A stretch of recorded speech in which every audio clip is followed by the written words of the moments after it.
18 വയസ്സായി കെട്ടിക്കുക എന്നുള്ളൊരു സംഭവിച്ച് കോളേജ് മിന്നാന്നൊരു കോളേജിൻ്റെ ഒരു വീഡിയോ കണ്ടില്ലേ, ഒരു കുട്ടി സംസാരിക്കണേ പെരക്കാരെ ഒന്നിനും അയക്കണില്ലാന്ന്.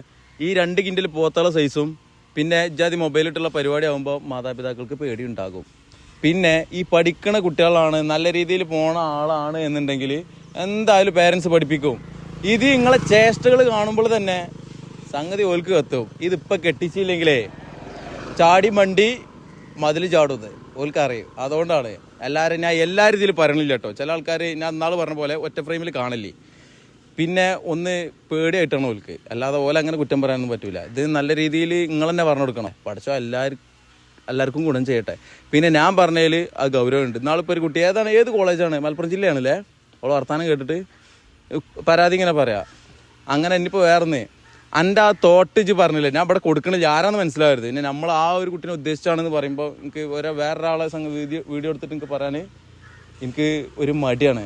അപ്പം ഈ അങ്ങനെ ആ സ്റ്റേജിൽ കയറിയിട്ട് അങ്ങനെ പറയുമ്പോൾ അന്നെ വീക്ഷിക്കേണ്ട ആൾക്കാർ, അപ്പോൾ അന്നെ നല്ലോണം പഠിപ്പിച്ച് ജോലിയൊക്കെ ആയിട്ട് കെട്ടിച്ചാൽ മതി എന്ന് എൻ്റെ ആഗ്രഹം. എനിക്കും തന്നെ, എല്ലാവർക്കും തന്നെ ആഗ്രഹം. പക്ഷെ എല്ലാവരും നമ്മൾ കണക്ക് കൂട്ടണം. അന്നെ മാത്രം കൂട്ടിയാൽ മതിയോ? ചില ആൾക്കാർ 18 ആവണതിൻ്റെ മുമ്പേ മുട്ടി നിൽക്കുക ആയിട്ട് ചാടി പോകാന്നുള്ള ആൾക്ക്. അതിനാണ് ഈ മാതാപിതാക്കൾ എന്ത് ചെയ്യണേ, ചിന്തിച്ചാൽ മതി, അത്ര തന്നെ.